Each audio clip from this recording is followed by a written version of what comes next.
Sound Deluxe and the Mind's Eye Audio Publishing is pleased to present Willie Nelson, my favorite Louis L'Amour stories. Desert Death Song by Louis L'Amour.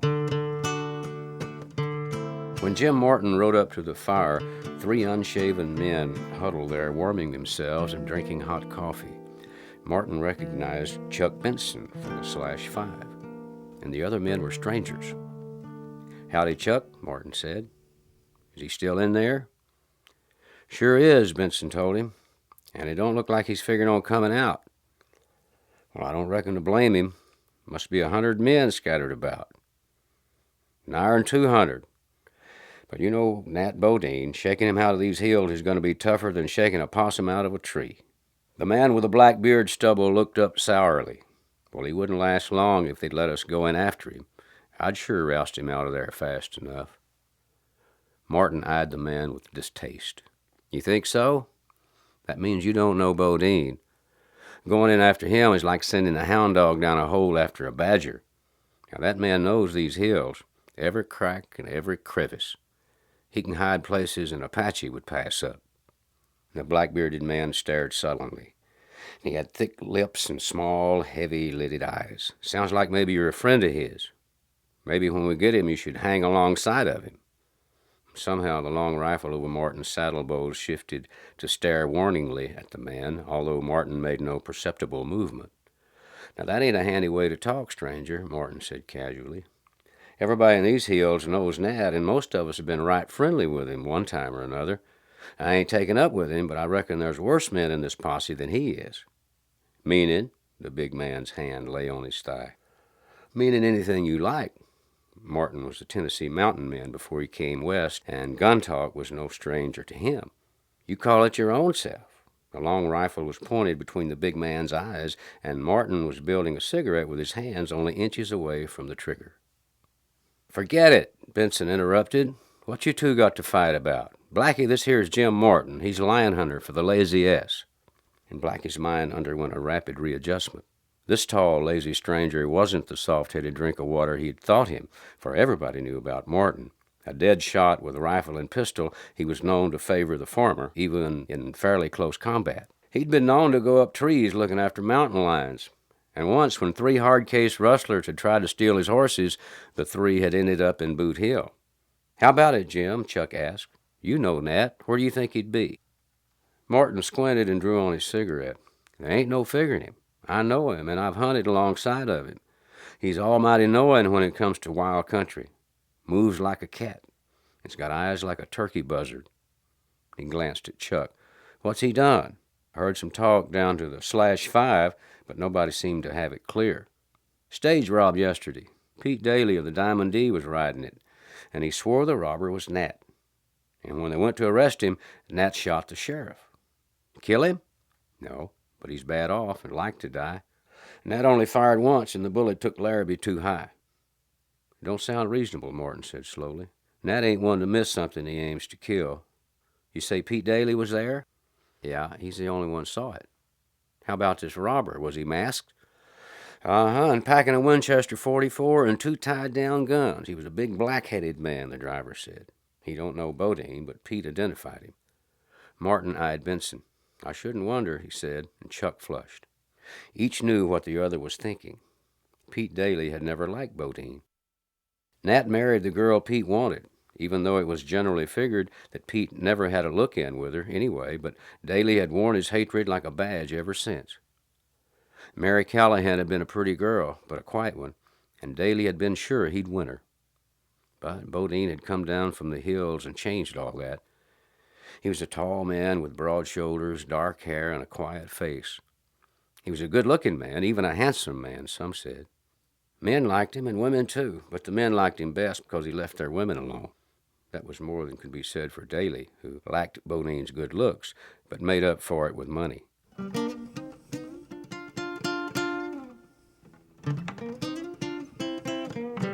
Bodine had bought a place near town and drilled a good well, and he seemed to have money, and that puzzled people. So hints began to get around that he'd been rustling as well as robbing stages. And there were those, like Jim Morton, who believed most of the stories stemmed from Daly, but no matter where they originated, they got around. Hanging Bodine for killing the sheriff, the fact that he was still alive was overlooked and considered merely a technical question anyway, was the problem before the posse. It was a self-elected posse, inspired to some extent by Daly and given a semi-official status by the presence of Bert Stovall, Larrabee's jailer. And yet to hang a man, he must first be caught. And Bodine had lost himself in that broken, rugged country known as Powder Basin. It was a region of some 10 square miles back against an even rougher and uglier patch of waterless desert, but the basin was bad enough itself. Fractured with gorges and humped with fur-clad hogbacks, it was a maze where the Jupiter region merged into the fir and spruce, and where the canyons were liberally overgrown with manzanita. There were at least 2 cliff dwellings in the area, and a ghost mining town of some dozen ramshackle structures tumbled in and wind-worried.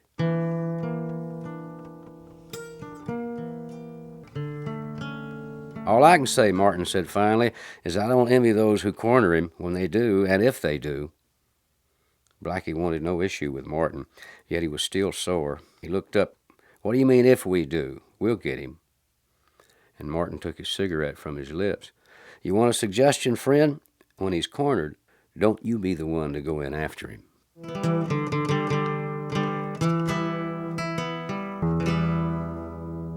4 hours later, when the sun was moving toward noon, the net had been drawn tighter, and Nat Bodine lay on his stomach in the sparse grass on the crest of a hogback and studied the terrain below.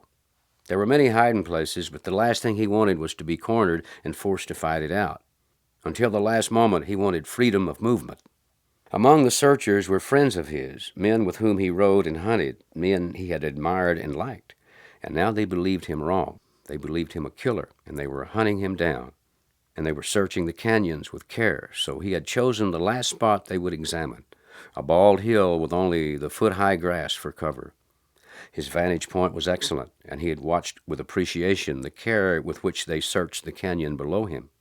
Bodine scooped another handful of dust and rubbed it along his rifle barrel. He knew how far a glint of sunlight from a rifle barrel can be seen, and men in that posse were Indian fighters and hunters. And no matter how he considered it, his chances were slim. He was a better woodsman than any of them, unless it was Jim Martin, and yet that was not enough. He was going to need food and water. Sooner or later, they would get the bright idea of watching the water holes, and after that...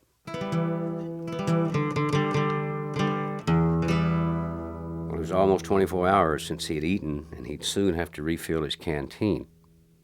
Pete Daly was behind this, of course. And trust Pete not to tell the true story of what happened. Pete had accused him of the holdup right to his face when they'd met him on the street, and the accusation had been sudden, and Nat's reply had been prompt. He'd called Daly a liar, and Daly moved a hand for his gun. The sheriff sprang to stop him and took Nat's bullet. The people who rushed to the scene saw only the sheriff on the ground and Daly with no gun drawn, and Nat gripping his six-shooter. Yet it was not that of which he thought now. He thought of Mary. What would she be thinking now? They'd been married so short a time, and had been happy despite the fact that he was still learning how to live in civilization and with a woman. It was a mighty different thing, living with a girl like Mary. And did she doubt him now? And would she, too, believe that he'd held up the stage and then killed the sheriff? As he lay in the grass, he could find nothing on which to build hope.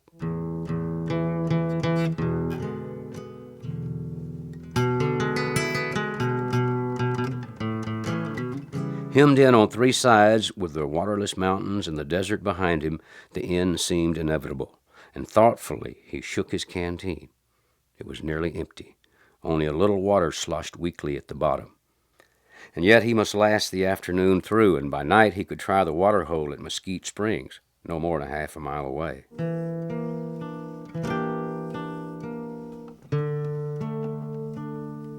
The sun was hot, and he lay very still, knowing that only the faint breeze should stir the grass where he lay if he were not to be seen. Below him he heard men's voices, and from time to time could distinguish a word or even sentence. They were cursing the heat, but their search was not relaxed. Twice men mounted the hill and passed near him. One man stopped for several minutes, not more than a dozen yards away. But Nat held himself still and waited. Finally the man moved on. mopping sweat from his face.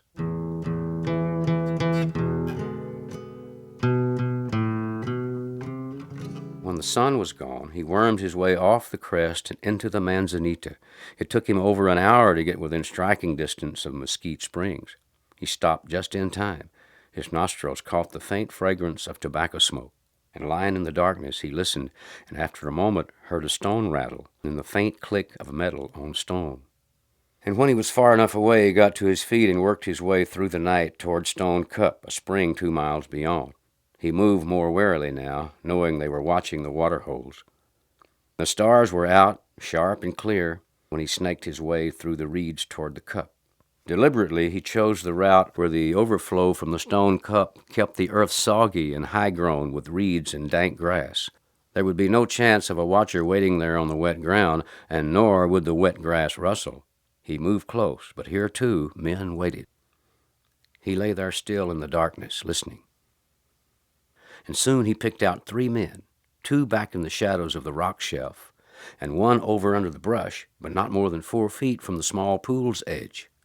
There was no chance to get a canteen filled here, for the watchers were too wide awake, and yet he might manage a drink.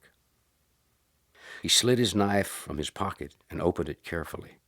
He cut several reeds, allowing no sound.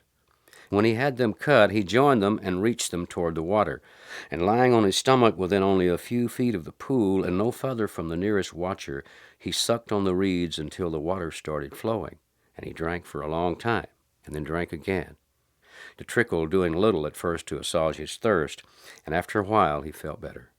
And he started to withdraw the reeds, and then grinned and let them lay. And with care he worked his way back from the cup and got to his feet.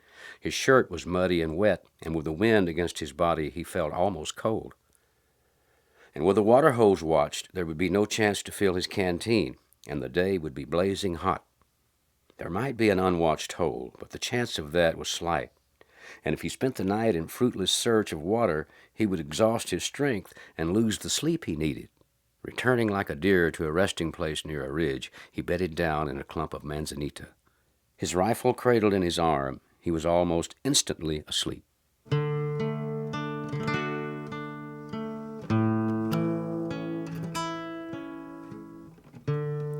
Dawn was breaking when he awakened, and his nostrils caught a whiff of wood smoke.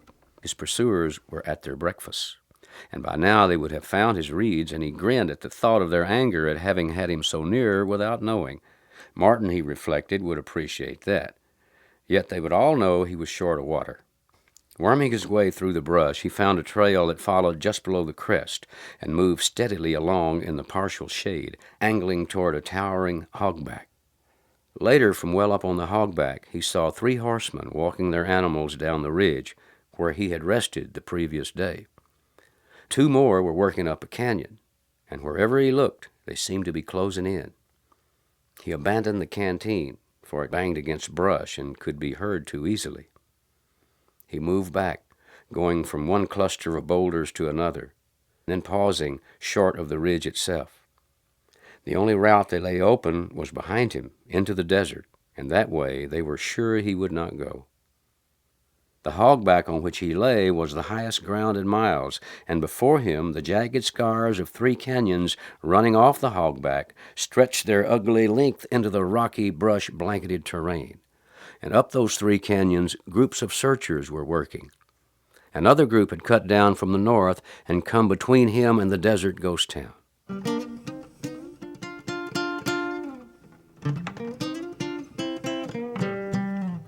The far-flung skirmishing line was well disposed, and Nat could find it in himself to admire their skill.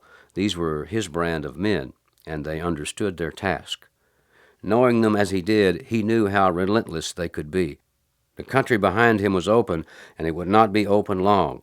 And knowing themselves, they were sure he would fight it out rather than risk dying of thirst in the desert. But they were wrong. Nat Bodine learned that suddenly. Had he been asked, he would have accepted their solution. Yet now he saw that he could not give up.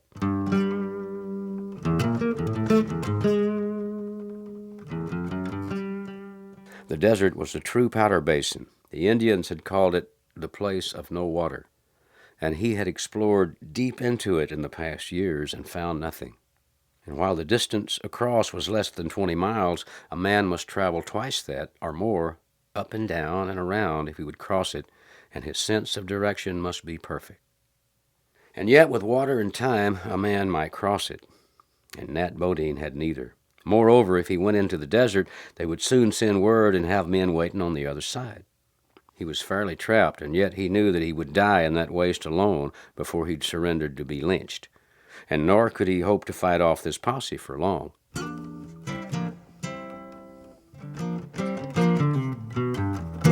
Carefully he got to his feet and worked his way to the maw of the desert, and he nestled among the boulders and watched the men below. And they were coming carefully, still several yards away. Cradling his Winchester against his cheek, he drew a bead on a rock ahead of the nearest man and fired. Instantly the searchers vanished, and where a dozen men had been in sight, there was nobody now. He chuckled. That made 'em eat dirt. He said, now they won't be so anxious. The crossing of the crest was dangerous, but he made it and hesitated there, surveying the scene before him. And far away to the horizon stretched the desert. And before him the mountain broke sharply away in a series of sheer precipices and ragged chasms. And he scowled as he stared down at them, for there seemed no descent could be possible from here.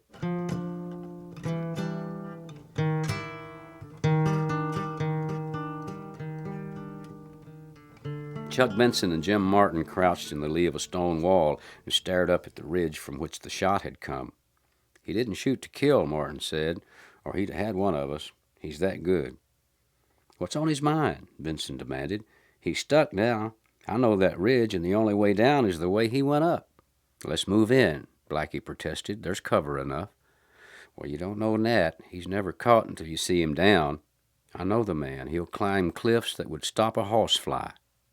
Pete Daly and Bert Stovall moved up to join them, peering at the ridge before them through the concealing leaves. And the ridge was a gigantic hogback, almost 1,000 feet higher than the plateau on which they waited. On the far side it fell away to the desert, dropping almost 2,000 feet in no more than 200 yards, and most of the drop in broken cliffs. Daly's eyes were hard with satisfaction. We got him now, he said triumphantly.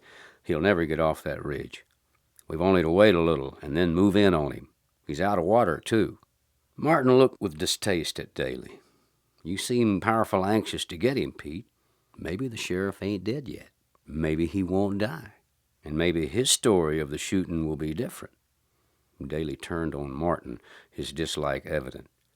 Your opinion is of no account, Martin. I was there, and I saw it. And as for Larrabee, if he ain't dead, he soon will be. And if you don't like this job, why don't you leave?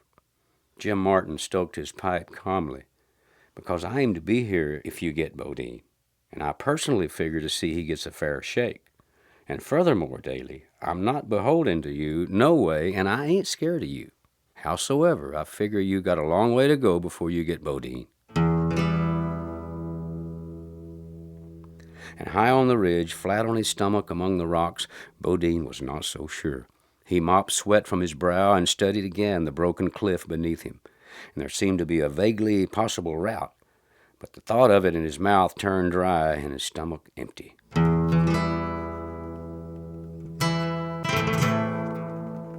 A certain bulge in the rock looked as though it might afford handholds, although some of the rock was loose and he couldn't see below the bulge where it might become smooth. Once over that projection, getting back would be difficult if not impossible. Nevertheless, he determined to try. Using his belt for a rifle strap, he slung the Winchester over his back and then turned his face to the rock and slid feet first over the bulge, feeling with his toes for a hold. If he fell from here, he could not drop less than 200 feet, although close in there was a narrow ledge only 60 feet down. Using simple pull holds and working down with his feet, Bodine got well over the bulge, and taking a good grip, he turned his head and searched the rock below him. On his left, the rock was cracked deeply, with a portion of the face to which he clung projecting several inches further into space than the other side of the crack. Shifting his left foot carefully, he stepped into the crack, which afforded a good jam hold. Shifting his left hand, he took a pull grip, pulling away from himself with the left fingers until he could swing his body to the left and get a grip on the edge of the crack with his right fingers. and then lying back, his feet braced against the projecting far edge of the crack, and pulling toward himself with his hands, he worked his way down, step by step, grip by grip, for all of 20 feet. There the crack widened into a chimney, far too wide to be climbed with a lieback, its inner side slick and smooth from the scouring action of wind and water. Working his way into the chimney, he braced his feet against one wall and his back against the other, and by pushing against the two walls and shifting his feet carefully, he worked his way down until he was well past the 60-foot ledge. The chimney ended in a small cavern-like hollow in the rock, and he sat there, catching his breath. Nat ran his fingers through his hair and mopped sweat from his brow. Anyway, he grinned at the thought, they wouldn't follow him down here. Carefully, he studied the cliff below him, then to the right and the left. And to escape his present position, he must make a traverse of the rock face, working his way gradually down.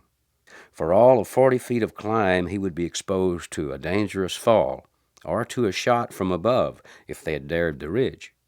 And yet there were precarious handholds and some inch-wide ledges for his feet. When he had his breath, he moved out, clinging to the rock face and carefully working across it and down.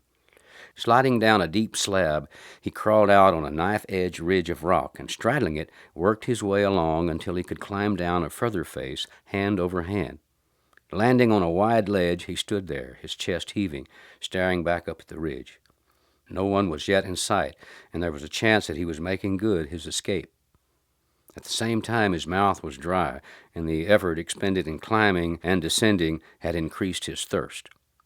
Unslinging his rifle, he completed the descent without trouble, emerging at last upon the desert below. Heat lifted against his face in a stifling wave, and loosening the buttons of his shirt, he pushed back his hat, stared up at the towering height of the mountain, and even as he looked up, he saw men appear on the ridge. Lifting his hat, he waved to them. And Benson was the first man on that ridge, and involuntarily he drew back from the edge of the cliff, catching his breath at the awful depth below. Pete Daly, Bert Stovall, and Tim Morgan moved up beside him, and then the others. And it was Morgan who spotted Bodine first. "What'd I tell you?" he snapped. "He's down there on the desert." And Daly's face hardened. "Why, that dirty..." And Benson stared. "You gotta hand it to him," he said. "I'd sooner chance a shootout than try that cliff." A bearded man on their left spat and swore softly. "Well, boys, this does it. I'm quitting. No man that game deserves to hang. I'd say let him go." Pete Daly turned angrily but changed his mind when he saw the big man and the way he wore his gun. Pete was no fool. Some men could be bullied, and it was a wise man who knew which and when. "I'm not quitting," he said flatly. "Let's get the boys, Chuck. We'll get our horses and be around there in a couple of hours. He won't get far on foot."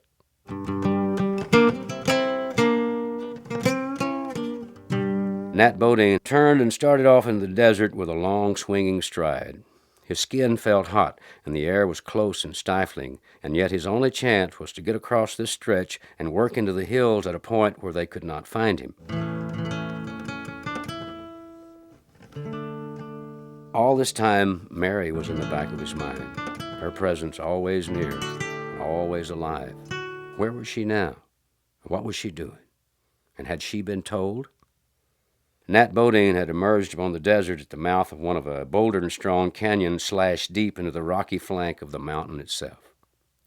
And from the mouth of the canyon there extended a wide fan of rock, coarse gravel, sand, and silt flushed down from the mountain by torrential rains. On his right, the edge of the fan of sand was broken by the deep scar of another wash, cut at some later date when the water had found some crevice in the rock to give it an unexpected hold. It was toward this wash that Bodine walked. Clambering down the slide, he walked along the bottom. Working his way among the boulders, he made his way toward the shimmering basin that marked the extreme low level of the desert.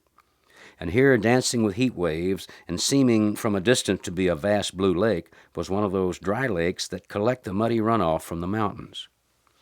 Yet as he drew closer, he discovered he'd been mistaken in his hope that it was a playa of the dry type. Wells sunk in the dry type of playa often produced fresh, cool water, and occasionally at shallow depths. This, however, was a pasty water-surfaced salinas, and water found here would be salty and worse than none at all. Moreover, there was a danger that he might break through the crust beneath the dry powdery dust and into the slime below. The playa was such that it demanded a wide detour from his path, and the heat here was even more intense than on the mountain. Walking steadily, dust rising at each footfall, Bodine turned left along the desert, skirting the playa, and beyond it he could see the edge of a rocky escarpment, and this rocky ledge stretched for miles toward the far mountain range bordering the desert. And yet the escarpment must be attained as soon as possible, for knowing as he was in desert ways and lore, Nate understood in such terrain there was always a possibility of stumbling upon one of those desert tanks, or tinajas, which contain the purest water any wanderer of the dry lands could hope to find. And yet he knew how difficult these were to find, for hollowed by some sudden cascade or scooped by wind, they are often filled to the brim with gravel or sand, and must be scooped out to obtain the water in the bottom.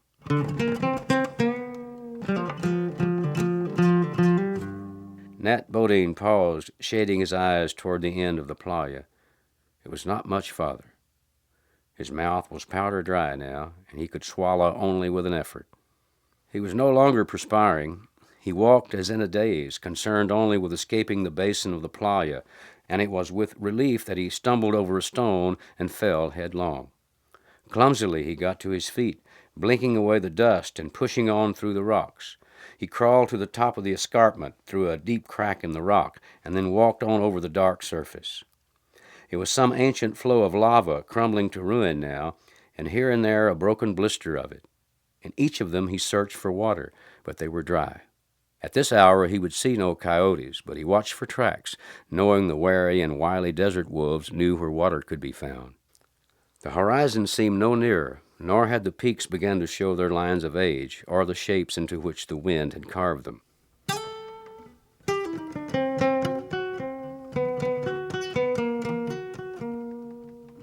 And yet the sun was lower now, its rays level and blasting as the searing flames of a furnace.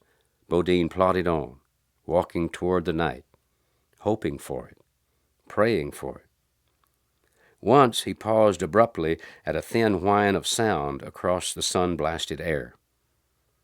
Waiting, he listened, searching the air about him with eyes suddenly alert, but he did not hear the sound again for several minutes, and when he did hear it, there was no mistaking it. His eyes caught the dark movement, striking straight away from him on a course diagonal with his own. A bee. Nat changed his course abruptly, choosing a landmark on a line with the course of the bee, and then followed on. Minutes later he saw a second bee and altered his course to conform with it. The direction was almost the same, and he knew that water could be found by watching converging lines of bees. He could afford to miss no chance, and he noted the bees were flying deeper into the desert, not away from it.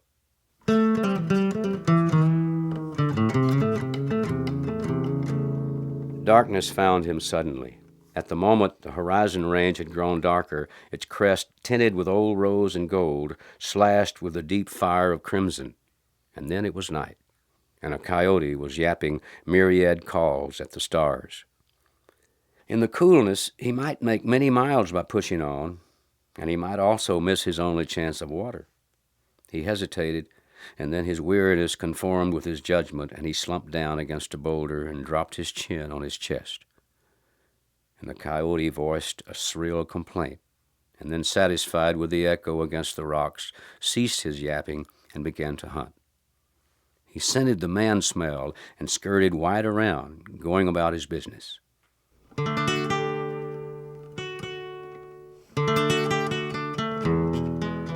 There were 6 men in the little cavalcade at the base of the cliff, searching for tracks. The rider found them there. Jim Martin calmly sitting his horse and watching with interested eyes, but lending no aid to the men who tracked his friend, and there were Pete Daly, Blackie, Chuck Benson, and Bert Stovall. Further along were other groups of riders. The man worked a hard-ridden horse, and he was yelling before he reached them. He raced up and slid his horse to a stop, gasping. "Call it off. It wasn't him." "What?" Daly burst out. "What did you say?" "I said it wasn't Bodine. We got our outlaw this morning out east of town. Mary Bodine spotted a man hiding in the brush below Wenzel's place, and she came down to town. It was him, all right. He had the loot on him, and the stage driver identified him. Pete Daly stared, his little eyes tightening. "What about the sheriff?" he demanded. "He's pulling through." The writer stared at Daly. "He said it was his fault he got shot. His and yourn. He said if you'd kept your fool mouth shut, nothing would have happened. He was another fool for not letting you get leaded down like you deserved." Daly's face flushed, and he looked around angrily like a man badly treated. "All right, Benson, we'll go home." "Wait a minute." Jim Martin crossed his hands on the saddle horn. "What about Nat? He's out there in the desert, and he thinks he's still a hunted man. He's got no water. Far as we know, he may be dead by now." Daly's face was hard. "He'll make out. My time's too valuable to chase around in the desert after a no-account hunter." "It wasn't too valuable when you had an excuse to kill him," Martin said flatly. "I'll ride with you, Martin," Benson offered. Daly turned on him, his face dark. "You do, and you'll hunt you a job." Benson spat. "I quit working for you 10 minutes ago. I never did like coyotes." And he sat his horse, staring hard at Daly, waiting to see if he would draw. But the rancher merely stared back until his eyes fell. He turned his horse. "If I were you," Martin suggested, "I'd sell out and get out. This country don't cotton to your type, Pete." Martin started his horse. "Who's coming?" "We all are." It was Blackie who spoke. "But we better fly some white. I don't want that salty Injun shooting at me." It was near sundown of the second day of their search, and the fourth since the holdup, that they found him, and Benson had a shirt tied to his rifle barrel, and they took turns carrying it. They'd given up hope the day before, knowing he was out of water and knowing the country he was in. The cavalcade of riders were almost abreast of a shoulder of sandstone outcropping when a voice spoke out of the rocks. "You hunting me?" Jim Martin felt relief flood through him. "Hunting you peaceful," he said. "They got their outlaw, and Larrabee owes you no grudge." His face burned red from the desert sun, his eyes squinting at them. Nat Bodine swung his long body down over the rocks. "Glad to hear that," he said. "I was some worried about Mary." "She's all right." Martin stared at him. "What'd you do for water?" "Found some. Neatest tinyaha in all this desert." The men swung down, and Benson almost stepped on a small red-spotted toad. "Watch that, Chuck. That's the boy who saved my life." "That toad?" Blackie was incredulous. "How do you mean?" "Well, that kind of toad never gets far from water.